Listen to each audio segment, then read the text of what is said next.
Good afternoon. My name is Rebecca Ford, and I'm a writer, a contributor to Variety.com and WCPT Radio in Chicago. I'm the former head of litigation at the MGM movie studio, and I'm a partner in the Chicago law firm of Scharf Banks Marmer. So today I have with me Karen Horne, who's the Senior Vice President of Equity and Inclusion at WarnerMedia, Jon Carr, who is Executive Producer of Second City in Chicago, Shawn Edwards, who's a producer, a critic, and a marketing executive, Troy Pryor, who's the founder of creative Cypher Multimedia, and I have with me JaSheika and JaNeika James, who are the supervising producers on Empire. And they've written a wonderful book about their journey to and in Hollywood. So let's start with Troy Pryor. So, Troy, the value statement for Creative Cypher is eliminate the need for permission. So, you are someone who is an athlete in college, a power lifter, and you're the ultimate in creating your own opportunities. So, talk about your theory of making things happen on your own in an industry that's mostly white and how you've made it happen. Oh, thanks so much for that. I appreciate the opportunity to join an illustrious panel. A lot of that I must attribute to my family, and I'm very grateful for a family I grew up. I was very active in self-education and things of that nature. I come from a family full of clergy, community leaders. So growing up, I saw individuals in leadership roles in the community that helped empower different populations, from attorneys that started, organizations at Northwestern, as a law professor there, to individuals in other realms. So joining the entertainment world, it was only so long before the novelty of only being the talent would sort of subside. And I felt that there were a lot of projects I was on where I felt like there was no autonomy. I had no place in the creative direction of things, which is naturally the way it would go as a talent. And I felt that I had to position myself where I wasn't waiting for someone to provide an opportunity, and I could create my own by leveraging the resources that I had around. Naturally, coming from someone who was actually groomed to be a minister, it was a little bit innate for me to bring people together. So as I was a talent on projects, I would aggregate a ton of resources, a lot of contacts, and long story short, got elected to SAG-AFTRA, youngest elected board member in the history of SAG-AFTRA Chicago, and one board begat another board. And I found myself in a position where I was brokering a lot of deals for emerging Black and Brown millennial content creators. And that's what just opened the door that this bank of resources that I had access to would eventually position me to broker deals and retain equity in projects. And that's what positioned me and got me to a point where, I said, I can't wait for someone to provide it. I have what's needed. And most of the time we're networking across, we have the individuals in our circle somewhere that we can build something with. But that's the backstory to what led to building the Cipher. Well, Troy, what are the creative Cypher brands, and then how do they intersect with majority institutions? So when I first started it, it built out of a tech incubator that was in Pilsen called Blue 1647. Yep. We started it with about 30 filmmakers, and it started as a not-for-profit organization to specifically support emerging talent. And a lot of the boards that I sat on needed some type of value as regards to DE&I, millennial tech savviness, something of that nature. And we checked off a lot of the boxes. So from being the co-chair of the Black Harvest Film Festival, which is one of the titles that I now hold, to building the stand-up comedy shows at Soho House and Black Ensemble Theater, to as of February of this year, actually selling an IP to Warner for a project that's in development for HBO Max. So we've been really excited about this grassroots effort that started about 10 years ago. Certainly feels like it's been a long journey, and it was all grassroots. We were never backed by any big institution or anything of that nature. I never sought out to be an executive director or really even be a producer. I was an actor, a voice actor that just saw that there were some problems and I wanted to solve them. But that was because that was in my blood, coming from a family and clergy. It just so happened to be able to turn into a business. And so from stand-up comedy shows to now IP that we're selling and licensing. Cypher has a division that focuses on content, a division that focuses on live events, and now a new blog that launches on the 1st of July. Well, congratulations, Troy. Jon Carr, Second City. Second City is one of the ultimate farm teams for Hollywood, but they have a reputation for having received a pass all these years for being funny and still being as segregated as the rest of Chicago and having a bro culture. And that really culminated before you arrived. Talk about how you've been addressing the issues at Second City. Yeah, thank you so much for having me. It's an honor to be on this panel. And yeah, that has been the big challenge that we've been looking at for the past 6 months that I've been here, and then we'll be looking at for the rest of my time here. It's really about facing on these issues head on and really kind of getting to the root of these things. A lot of what we're seeing as we're coming into this new world is really kind of building things from the ground up and making sure that when we talk about creating diversity and equity and opportunities for a wide audience as well as cast, making sure that from the ground up we have opportunities to do that. And I think the other part of that is we're also looking to reach out of our building. It's super easy, with the world spinning around and all the things going on, to get real focused in on yourself. And one of the things we've been looking at is how can we focus out onto the community and really get connected to the community, and really, rather than waiting for people to come to us, how can we go to them? And how can we reach out to those folks in their neighborhoods and where they're at? And so a lot of the focus that we've had over the last couple of months is finding out how we can take the shows and the core of what Second City does well, and then build around that core some opportunities for our performers to go out, some opportunities to bring in and recruit new performers, and some opportunities to create shows that are going to appeal to different audiences. Because that's the only way Second City survives for the next 60 years is if we have new, fresh voices, new ideas, new faces on that stage that reach a broader audience and that can really reflect the true visual and the true look of what Chicago is, and across all of Chicago and not just one particular area. Well, Jon, what kind of support are you getting and where is it coming from? We're getting a lot of support. We've got new owners. We've got a completely new and diverse leadership team. And so we're seeing them, particularly our ownership, really kind of put money, resources behind us to create some new things.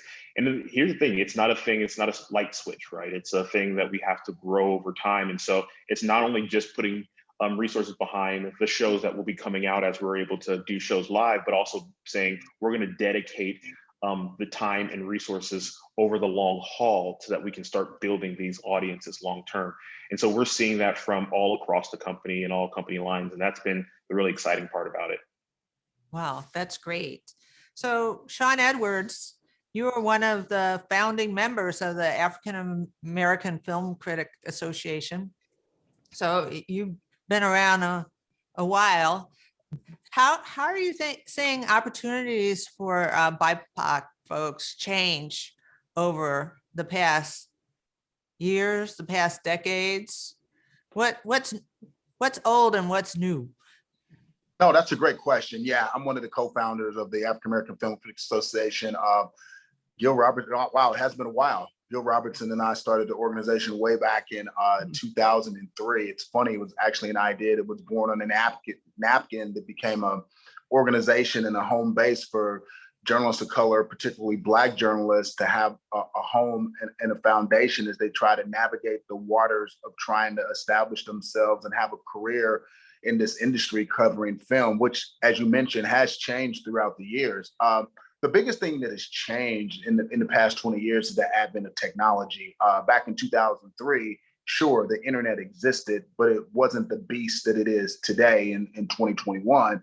But perhaps the biggest change in the past 20 years has been the advent of social media, and social media has most definitely in terms of film criticism and film criticism that's being done by Black journalists, social media has been a gift and a curse. The one thing that has not changed since 2003 is there are probably even less opportunities for Black film critics to work at mainstream outlets. Black film critics just aren't hired at the same rate of other ethnicities. In fact, it's probably even less now. So the majority of Blacks who cover film in the industry are freelancers. And as you know, freelancers aren't paid as much because freelancers don't earn a salary. Freelancers are paid per story or sometimes paid per word. Freelancers don't have access to health insurance. Freelancers don't have access to a pension. So when the majority of Black film critics are out here working, they don't have health insurance. They don't have pensions. They don't have access to a major media platform so their work can be seen by a wider audience. They're at the mercy of people spot hiring them for a project here, a project there. So the thing that hasn't happened over the past 20 years is there hasn't been job growth for Black journalists when it comes to covering film. Now, at that same time, you've sort of seen an explosion of Black content, but the amount of content that's now being created and now available for viewership doesn't match the same increase in Black film critics getting jobs. So we're still dealing with this issue of there are just not enough jobs. There are not enough of us being hired. I began my career as a film critic on a local news affiliate, Fox 4 News in Kansas City, way back in 2000. To this date, in 2021, I'm still primarily the only African-American film critic who's on a local affiliate on a regular basis. That makes zero sense that you haven't seen any growth in 21 years. Like, there's just no Blacks on TV providing film criticism on newscasts on a regular basis. What has to happen for that to change, Shawn? We need Blacks at the executive levels at all these media outlets. Like we need more Black executives at Variety. We need Black executives at the Hollywood Reporter. We need Black executives at Rolling Stone. We need Black executives at the New York Times. We need Black executives at the Miami Herald. We need, I work at Fox 4 News. We have 11 hours of news a day. Each hour is produced by a different producer. We only have one Black producer. If you know anything about the news industry, the people who control what you see on your television are the producers. The people who hire are the producers. And there are just no Blacks in positions of power, not enough. So there's a feeling now that there's a push in the movie industry towards inclusiveness. And so are you saying then that there's not something parallel happening in the mainstream journalism media? No, it's not. It's also not happening in Hollywood. I mean, I work for Hidden Empire Film Group, which is a production company, and these inclusion stories make great headlines in the Hollywood Reporter and Variety, but they're not happening at real time.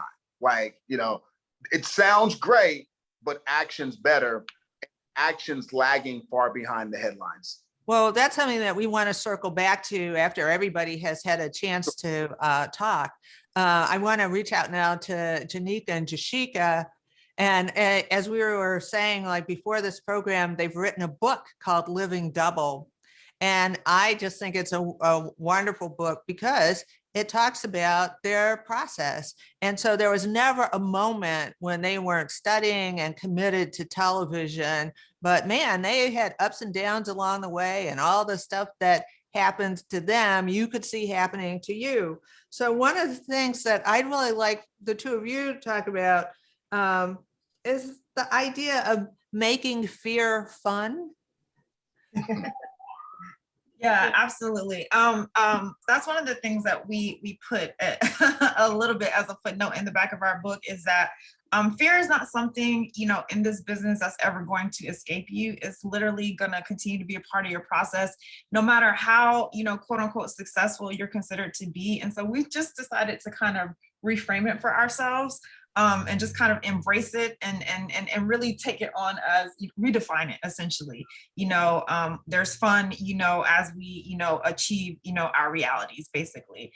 And right? Yeah, I agree. Yeah, for us, it was shifting our perspective to keep us propelling and moving forward, because we found earlier on and we give examples in the book that fear inhibited us, you know what I'm saying, from having opportunities because we weren't, in my case, I wasn't sure about sharing that I wanted to write or expressing to people when I was in rooms and had opportunities to get access to a writer room sooner rather than, later when it did eventually come. So I think for us, it's about encouraging people to just change their perspective. I think so many times we look at our goals and things that we want to do in the industry as being so far away. Yeah. They seemingly are so far away from our own existence. And it literally has been a perspective shift, not just with fear, but just a total perspective shift for us that really saw us moving into what we wanted to do.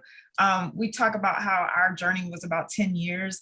A lot of it had to do with us holding ourselves here and the dream of being in a writer's room up here when the reality is we were just as good as everybody else who was up here.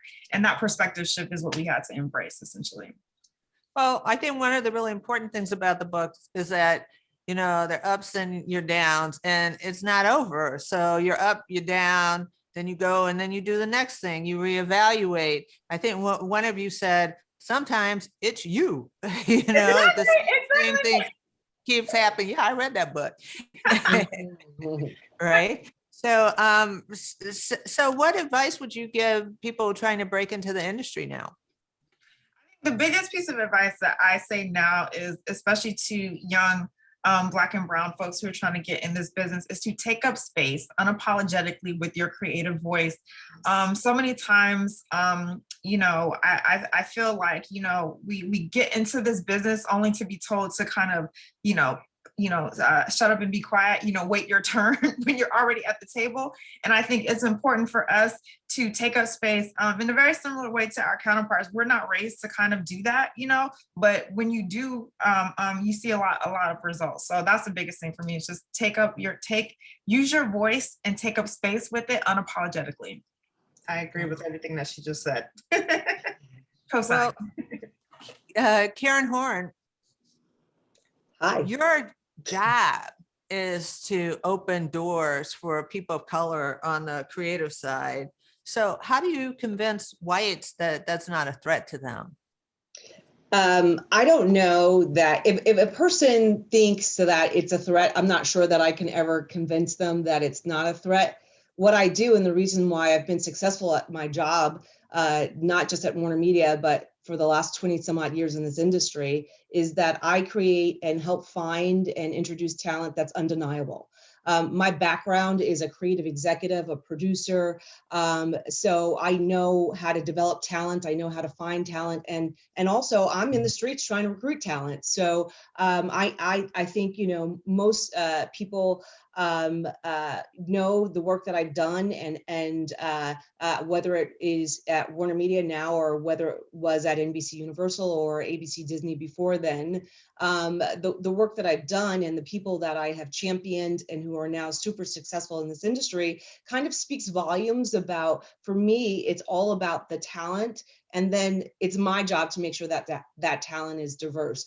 I've also said it before that I do the research and I prove that it's good business. I prove that having diverse voices, diverse stories is just good business.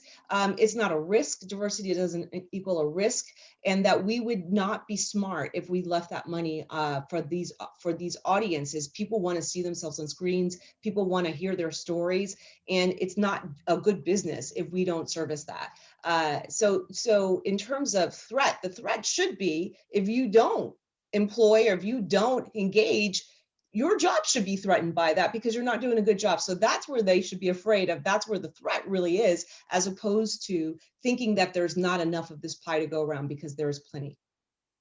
Wow. Yeah, and certainly recently there have been articles in the New York Times, and there was a big McKinsey report about Hollywood leaving money on the table for lack of diversity. So can you talk a little bit about the steps you take? Because a lot of times what you hear from people who've been traditionally hiring is, those Black people, those brown people, they just can't be found. We didn't see any of them. Right. So absolutely. Yeah, I take that I take that away. I kind of operate on supply and demand. When I see there is a demand, I create a supply, and I create that supply before there, so we don't have to wait until the last minute when people are scrambling, and then they'll use the excuse, oh, I need someone right away, I'm just going to hire the person I know. I make sure that they know people well in advance by creating programs and pipelines and just introductions to the talent that I know and I have championed, or that my colleagues know and that have championed. I create pathways, but also at WarnerMedia, what we're doing is that we're looking not just at our creative, but also, as you were saying, Shawn, at our workforce.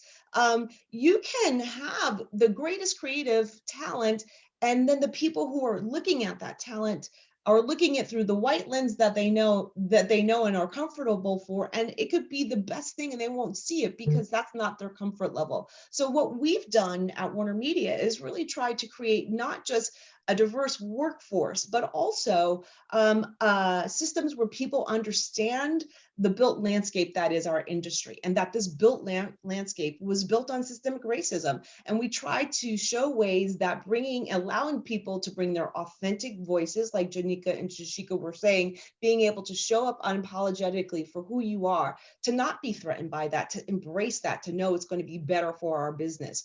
And we are doing that not just with our production, teaching our producers and showrunners, but also our executives, because they're the gatekeepers.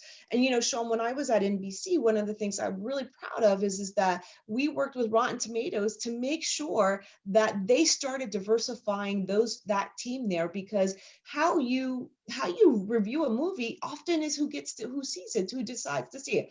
I never do that. I'll see something, like all of you guys go see In the Heights this weekend because it's a brown film. We need to do that. But I'll see it because of that. But like, if the people are reviewing it through their lens, oftentimes it's not the right thing. So one of the things I'm really proud about when I was at NBC Universal, in addition to a ton of other things, is helping to make sure that Rotten Tomatoes became more diverse as well. Well, that's so important, Karen. You're talking about, the lens through which people see things. It's not just, the casting directors. It's not just the development executives, but also the critics who, they just aren't that interested in BIPOC material. So that's why it's so important to have critics of color and critics of color. It's important that these type of outlets exist, because, I'm hopeful that people are not just getting their news from one source that doesn't represent their tastes. So. Well, so Karen, can you talk about the programs that are available to Black and brown people to get into the industry and the steps that they need to be taking? Absolutely. And look, I will say that programs are not a panacea, but what they are an opportunity. They're often harder to get in, than Princeton, Harvard, and Yale combined to these writing programs. So I would say that anyone who gets in these programs are super talented just to begin with. So I also have worked very hard to make sure that the stigma of a program has been erased. I challenge anyone to look at any writer, actor, or director who's come through a program that I've done and say that, oh, they were just that diversity hire, because first of all, they got into a program. We just opened, WarnerMedia started took the great work that HBO has already been doing with their access programs and scaled it across the enterprise. So we created an entry-level writing program and in 2 weeks got nearly 3,000 submissions. We will take probably more writers, which makes me a little scared, than I've ever had in a writing program before, about 20 writers, because we don't want just this opportunity to be there for one or two people. We're going to provide mentors with mid to upper level writers for these entry level writers, and work very hard to get them on our shows. And on the feature side, I'm really excited that we partner with AT&T to host Untold Stories. We just awarded $1 million to a filmmaker at Tribeca, so they get to tell their story as well. So we're really working. Those are all above the line. We're also working below the line. We have a program called Access to Action that has created more entry-level jobs for in production than any other company I know of. So we're really looking and by the way, can I say that this was all done in a year? I started at WarnerMedia 4 days before we had to start working remotely. There were people on my team that I never even met. We've launched all of this within a year's time. So I can only imagine when we get back into the offices, the work that we'll do. We're also doing work in the alternative space and comedy. John, when I was at NBC, we sponsored the Bob Curry Fellowship at the Second City. Call me. We're going to talk about that a little bit. Absolutely.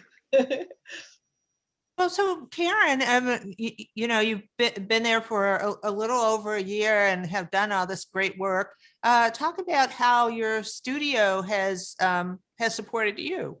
Well, the short answer is really well. And I think, whether if there is a silver lining in the horrific events of this past year with George Floyd's murder and the unrest, the worthy unrest that happened afterwards, is that we were able to pull that Band-Aid off of the systemic racism that exists in the industry. And it's up to us on how we heal that. Our answer for that is not looking at quotas, because we looked at quotas, 13% of, if 13% of the population is Black, if someone says to me, oh, I can just do 13%, I'm good, I'm going to say, no, you're not good. Like, let's look at, so we're not just looking at quotas, we are looking, that the horrific events have really provided an opportunity to rip that Band-Aid off. And we are going in to make sure that we heal the wound of systemic racism that has plagued our country and our industry for so long in the ways that will create, long-lasting or everlasting changes within WarnerMedia for sure. Well, one more question for you, Karen. Are you seeing, counterparts, your counterpart in other studios, and are other studios sort of engaged in the same kind of activity that Warner is really out in front on? I've been at other studios and I'm competitive as hell. I will tell you that right now. So I will say that no one's doing it better than us. I can say that for sure. Are other people doing it at all? Yeah, there are other people who are absolutely doing it. And look, there is no competition among us. I say I'm competitive, but if someone from, my colleagues at NBC ever called me and said, I need a writer for something, I'm going to give them a whole list of writers because as they say that, the high tide will rise all the boats. So, I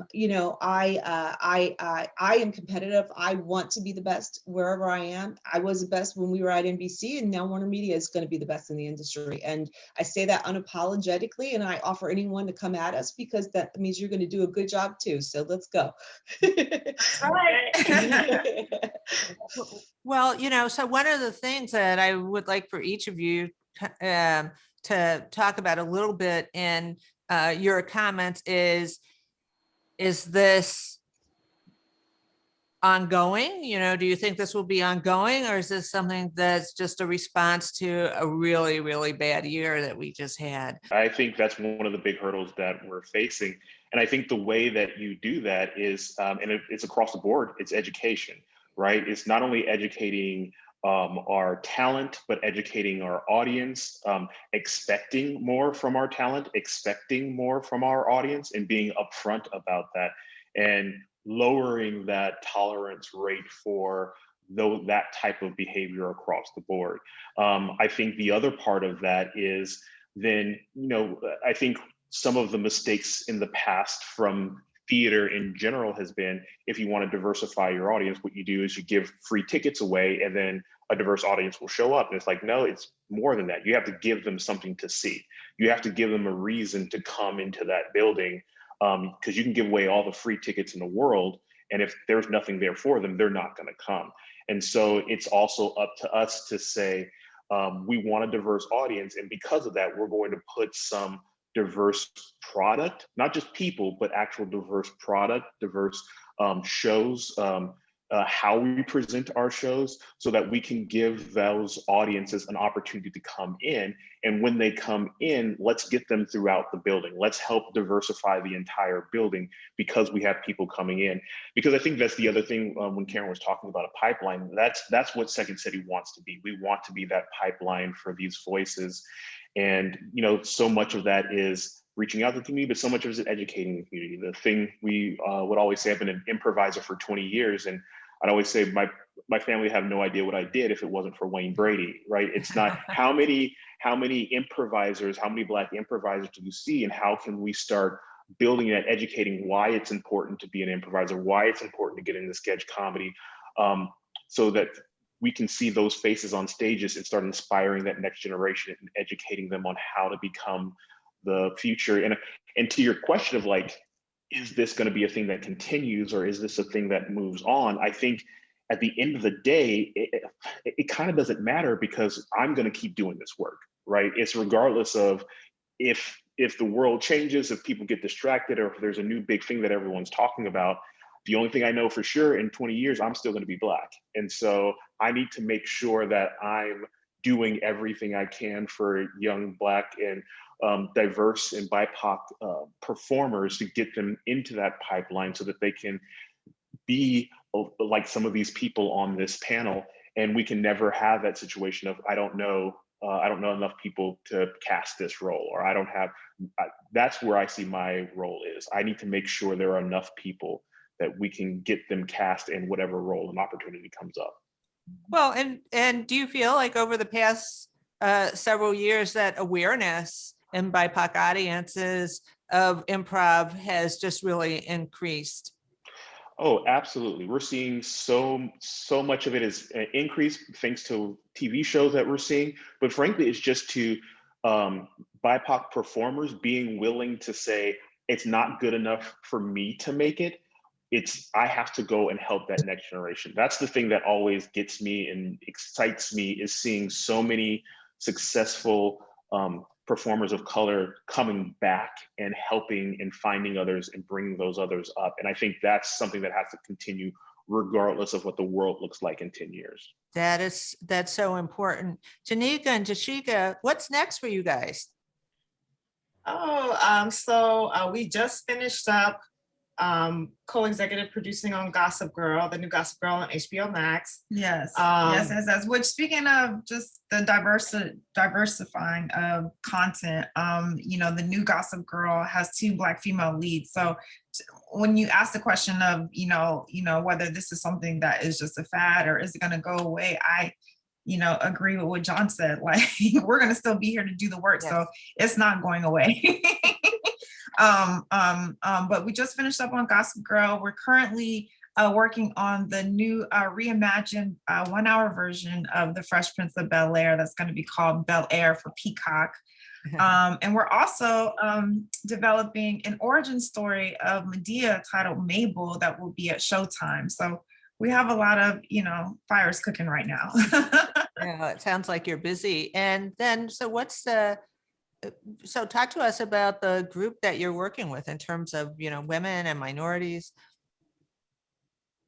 Oh, absolutely. Go ahead. Oh, I was just going to say, in front of and behind the camera. Yes, it's extremely diverse. We had a great room we just wrapped on Gossip Girl. And I think it's going to be really interesting because it's coming up. It's premiering next month, which we're very excited about. And July 8th, it's the 2021 version of Gossip Girl, because if you watch the original series, it was, it's extremely waspy, extremely white, right? And this new iteration of it is diverse, and not just, with, culturally, but also, including, characters from LGBTQ plus community, you know what I mean? So it's just more reflective of where we are today. And the credit to the creator showrunner, Josh Safran, who made it a point to make sure that the show is reflective of the time. And if I could just plug HBO Max, the head of drama development is a gay Mexican guy, and his number 2 is a Black woman. So the lens, it's important. Exactly. Well, so Troy, What's in the pipeline for Creative Cypher?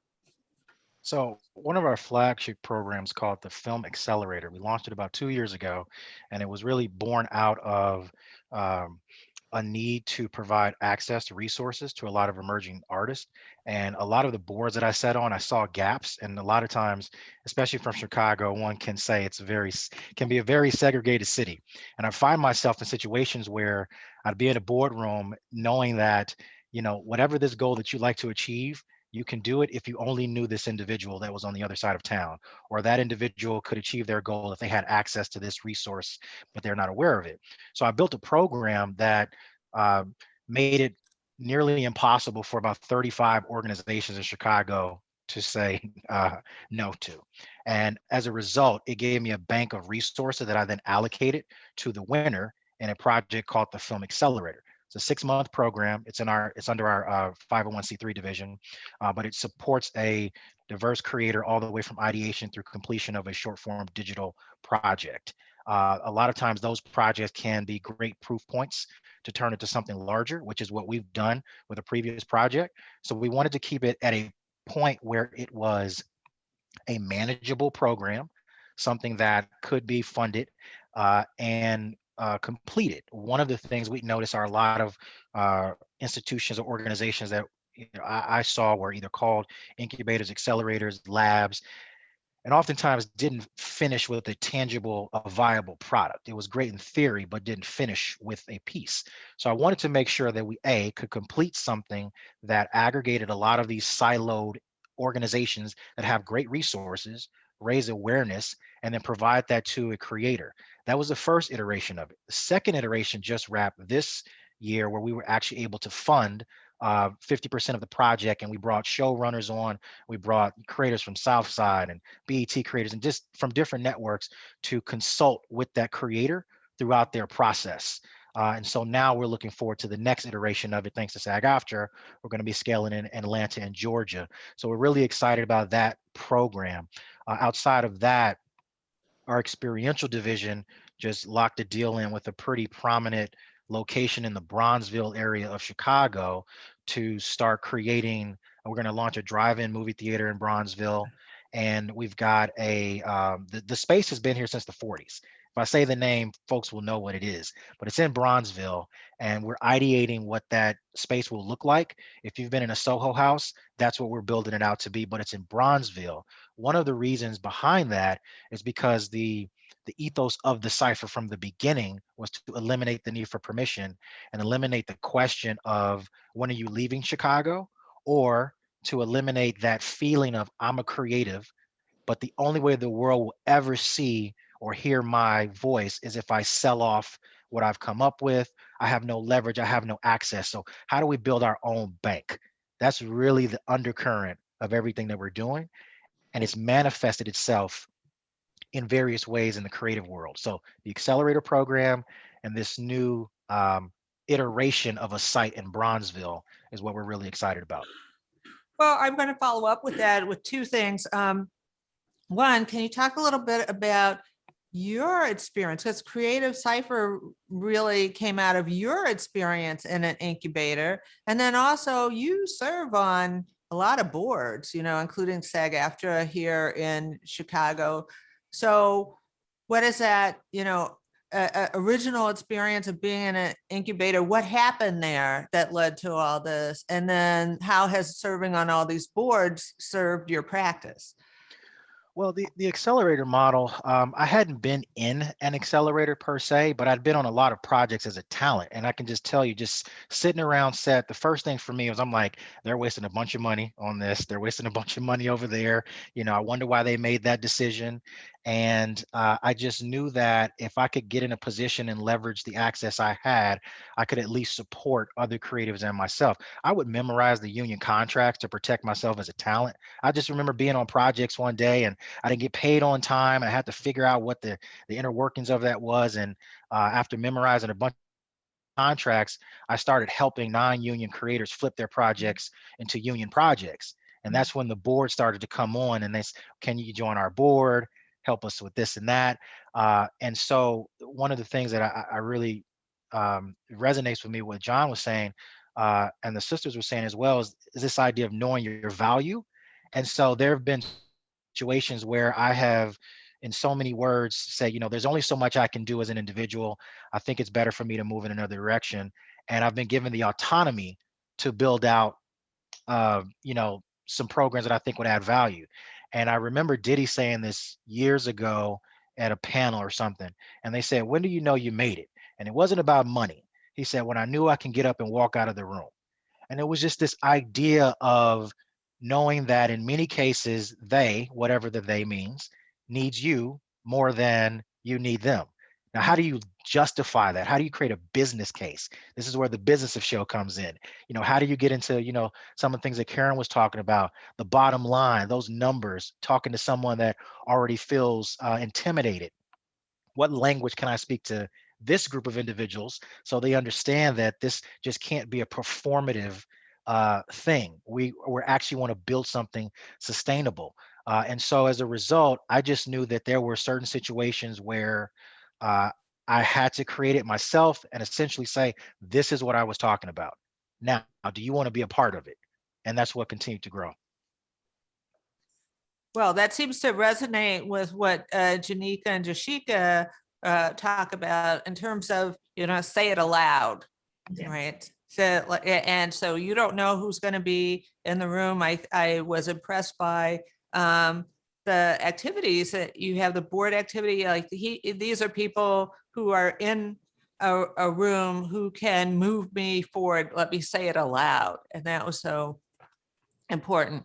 So, Shawn, you have been watching this industry from the critic's perspective for a long time now. So you've talked a little bit already about the critic's experience, but what have you observed as an observer about how the industry has changed over time in its treatment of minorities? And getting back to the question that we were talking about before, there seems to be a commitment now, given the past year. Is it a real thing? Is it forever? Well, on the industry side, yeah, I mean, the statements are good. I mean, they're moving in a positive direction, but that's on the production side. I think you have to do sort of like a separation between what's going on with the studios and production and what's going on with journalists and film critics on the ground. And to go back to the film critics and journalists on the ground, particularly Black film critics who are covering the industry, as you've seen this explosion of like websites and the activity taking place online and the huge, tremendous growth of social media, we've had to sit back and watch our white counterparts be offered deals to buy these particular platforms that they created. That doesn't happen with Black journalists out there. Like you'll have like Wilson Morales, who's been doing blackfilm.com for 20 years, but like, PMC or no company has sought out to buy that particular platform for $2, $3, $4, $5 million the way they did with Collider.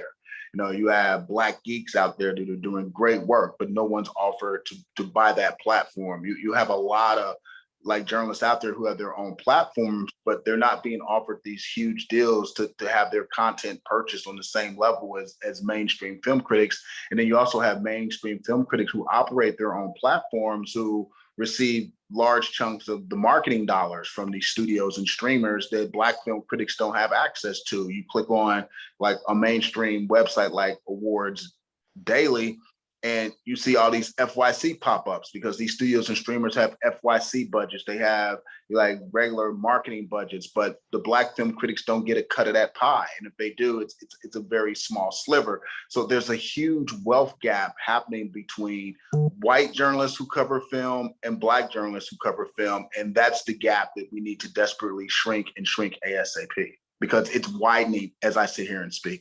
Wow. Well, so Karen, you've touched a lot of different aspects of the industry, and now you're in a position to provide solutions for a problem that people have been talking about for a long time. So if somebody made you the all-powerful, queen and king together, of You mean I'm Hollywood. not already? I'm only just kidding. Yes, I think there's one more rung on the ladder. Okay. Just have to like one more rung. Is there what sort of changes would you like to see in the industry? So there are changes that are necessary and changes that, you know, if people could just get their act together, it would solve a lot of problems. Wow. I mean, I don't know if there's a change to make everyone get their act together to solve all the problems. You know, I always say that in success, I'm going to put myself out of work. That's my goal. That is my goal, to put myself out of work. I've been doing this exact work for over 20 years. And I'm hopeful and prayerful that I'm still gainfully employed, for at least another 20 years. I really think if I did have a magic wand, the thing I would do the most is help change our executives, I would put someone in position as a studio head who could greenlight, things. I often look at our industry and I think, because largely it's a group of liberal executives, they think that they're good. But the finance industry had someone who could finance, had people of color who had billion-dollar funds way before there was ever a person of color who could greenlight a TV show. And now, even now, I mean, it wasn't until Channing Dungey, who's now the chairwoman of WarnerMedia, of Warner Brothers Television, but when she was at ABC, she was the first person to be able to greenlight a TV show. So I think if I had that magic wand, I would say I would help change and diversify the executives who actually had the ability to say yes or no to the programming we see in the larger scheme of things. So most of the diverse programming is relegated to one or two channels. One thing that we haven't really talked about yet, and so this is a thrown out to everybody really, is the impact of streaming, right? Because streaming has created a huge demand for content, and the increase in the demand has also increased the demand for BIPOC content. And so who'd like to talk about how they're experienced the impact of streaming? No, streaming's been an incredible platform because it's offered far more people of color an opportunity in front and behind the camera. But don't be fooled, there's still huge financial gaps that exist in that arena as well. Well, JaNeika and JaSheika, how are you thinking about your opportunities in a world that demands this kind of content? I was just going to co-sign what Shawn said. There's so many more opportunities for people to get jobs, particularly writers and BIPOC writers, writers of color and BIPOC writers. It's different, it's new, it's fresh, and it's great. The creative freedom that is allowed with these new platforms who are coming up, who just kind of allow us to kind of, do our thing. But there are some financial limitations. Yeah, there are some financial limitations, and it's different. It's different. There are some advantages to, working for a streamer creatively. There are some financial advantages to working for a network. It's consistent. With network schedules, that they have certain deadlines, your episodes are getting produced. You can work at a streamer and not see an episode shot for a year or two, and not see the show till 2 years after you've been in the room. Yeah. And just to money be spread out over time. Right. I mean, and just to kind of give you an example, ever since we left Empire, since Empire ended in 2000 last year, we did a Netflix show with Kevin Hart and Wesley Snipes. Should come out at some point. We did Gossip Girl last year, which is finally premiering in July, but it takes a lot of time, and because of how long, and because of COVID, because of how long it takes for these shows to actually be shot and produced, there's some financial differences. Yeah. Well, another thing that I would ask all of you is that what's the role of the BIPOC creative community in addressing systemic racism? So one of the things that we talked about is that the executives who are liberal or progressive, they think they're fine. There's a halo effect. I voted for Obama, so I don't have any hate in my heart. So my decisions are good decisions. Why do I need to go and find somebody when I'm okay? I'm not going to hurt any Black people. So what's the role of the creative community in addressing the systemic racism that's undeniable? If I can, I'll jump in here because that's one of the things we've really looked at WarnerMedia. Oftentimes when you talk about privilege to a white person, what I like to do is use the analogy of asking a fish how it feels to be in that water. And the fish is like, what water are you talking about? I don't know there's water around me. And not only has there been water, there's been a tide just to push them upstream as well. They don't even, a lot of times people don't even recognize that the privilege and the success that they've had in this industry is due to the privilege and the systemic racism that has afforded them that success for so long. So that's kind of the things like, I feel like, I think that if we show people these things, at least they can't pretend that they don't know. Right? We talk about it. We talk about that privileges, and I will say that our talent, a lot of our talents demand that we are as diverse behind the cameras as we are in front of the cameras.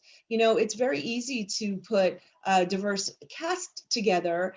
What's really important is to make sure that we also making sure that our stories are authentic to that cast. And we've even looked as far as to making sure that our talent on the set get treated the same way that their white counterparts get treated as. Hair and makeup, it's a big thing. We've talked to our talent. We know what's important to them. If they're not feeling that they can be their best selves, then we're, as a business, again, that's not good for us. So we're doing a lot to just not only to just put more diverse faces in front of the camera, but behind the camera as well.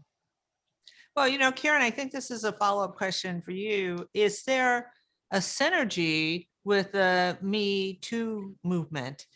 So now I think that women feel more comfortable speaking up without fear of retaliation, of saying, what about my hair? What about this person? It's a post-Harvey Weinstein era. So on some level, ding dong, the witch is dead. Has progress, whatever it may have been on Me Too, also kind of lifted the tide for BIPOC people? I separate the two, quite honestly. I feel like the Me Too movement kind of was hijacked by white women, to be quite honest. And this can't be, the deep dive into systemic racism is separate than what the Me Too is. The Me Too movement is very important and it was very necessary, and it has created changes in our industry that have to have been made. We look at, the systemic racism as something complete. I don't want to lump it into something else. I want to treat it with the respect and dignity that it deserves to be treated with, and understand that it affects, that it just affects us all as a company, and it's completely its own separate thing. Yeah.